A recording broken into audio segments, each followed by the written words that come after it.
Good morning, everybody. This is day 4 of the Teen Wise 5-Day Parenting Challenge. And today I'm going to start with a story, and I promise you it is relevant to what we're going to talk about today, which is the ladder of inference. So I posted last night on Facebook. Tune in to find out how or why I almost tore off my shirt at my daughter's band concert. And no, it wasn't a rock band concert, and I wasn't drinking, wasn't going crazy. It was very interesting. So luckily this happened before the band concert started. I felt like a tickle in my bra. I'm like, oh, something must have fallen, like a breadcrumb or something, or a hair. So I went like this to check what was there. And it was a spider. There was a spider sitting happily in the pocket of my bra. Now this would be frightening to anybody, but for me, I am extremely scared of spiders. Growing up, I used to play with tarantulas. I used to have daddy long legs like crawl on me. I love spiders until in high school, a brown recluse bit me. And at that point, I didn't almost die or anything. It wasn't that awful, but it was a pretty bad bite, and I'm not going to go into details, but there was some repercussions from it. So, when I looked down and I saw this spider, first thing I wanted to do was to throw off my shirt. So I literally grabbed my shirt like this, and I'm like yanking at it like this. And then I'm like, oh my gosh, I can't do this. I'm in the middle of a band concert. What am I thinking? So I just kind of grabbed my shirt, and I was hoping that I had the spider kind of caught within the grasps of my shirt. I was with my oldest daughter and her friend, and they're like, what's going on? And I could barely breathe. I was hyperventilating. I'm like, oh my God, oh my God, oh my God. Then I finally got out what was going on. There was a spider in my shirt.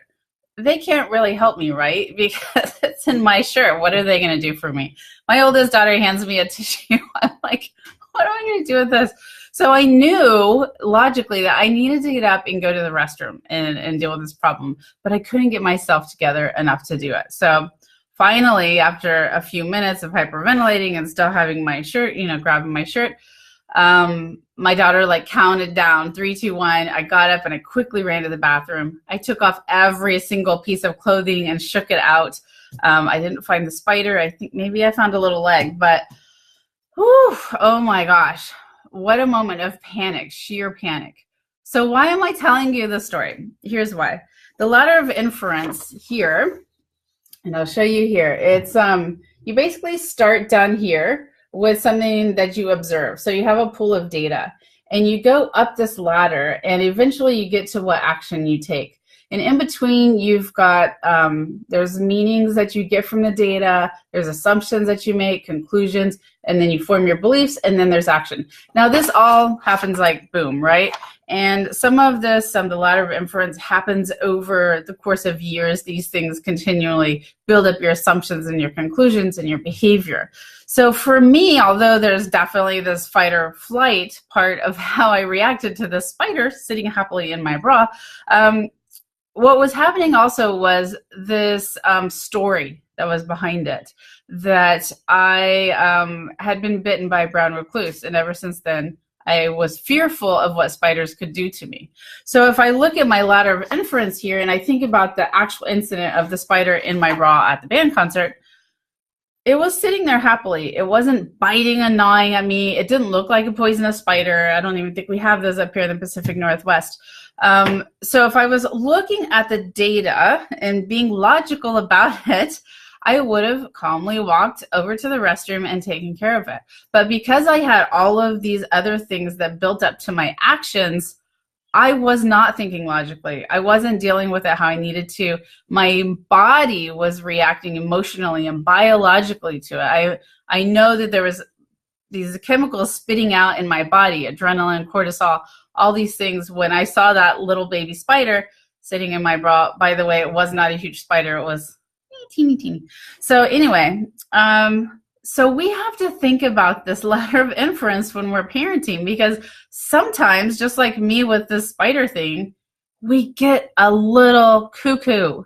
We aren't thinking logically. We're not looking at the data in front of us and making our, logical assumptions and logical conclusions.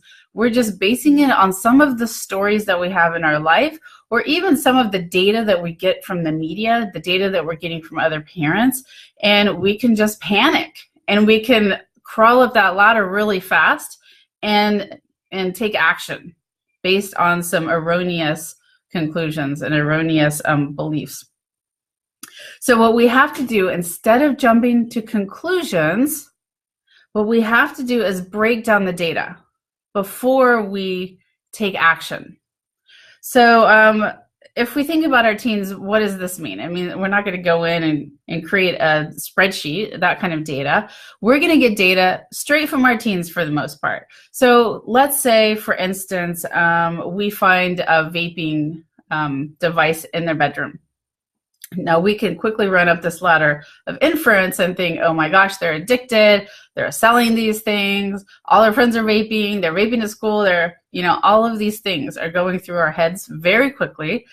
And what we can do, let's say if we find that vaping device, is take a deep breath and say to ourselves, what am I nervous about? Why is this upsetting me? And then have a conversation with your teen that is calm and logical, so that you move up this ladder of inference in a logical way. Because if you find a vaping device in your kid's room and you jump through all of these and don't really think about them and you go straight to action, you're probably going to scream at them. You might ground them for life, say you're not going to see your friends for a while. You need a different group of friends. I mean, there's so many things that we can just throw out there as our action, as our consequence. And we need to be a little bit more logical. So, one of the things that really affects this ladder of inference for us are the stories and the memories that we have of our own childhood, of our own teenage life.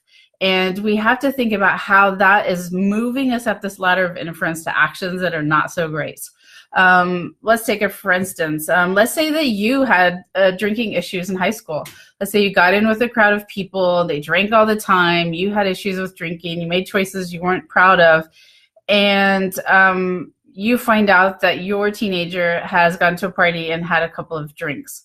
So you may move up this ladder of inference very quickly, thinking that they have an issue, they've made bad choices that they're not proud of, and it brings you back to your story and your emotions that are coupled with that time that you were drinking. So again, we have to stop and think about, let's get the data, let's find out, did this happen once? Has it happened every weekend?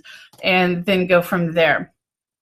Now the other thing is that we as parents, to get this data, we have to ask questions. We have to engage with our children and connect with them. And what we don't want to do is just rush into it accusing. I mean, there is a possibility that the vaping device you found isn't theirs, or that they just bought it and they were curious what it looked like, or they bought it for somebody else, which isn't great either. But you know what I'm saying? There's like so much data that we can get from it. And let's say your child is drinking. Do you want to just deal with the drinking, or do you want to deal with the why?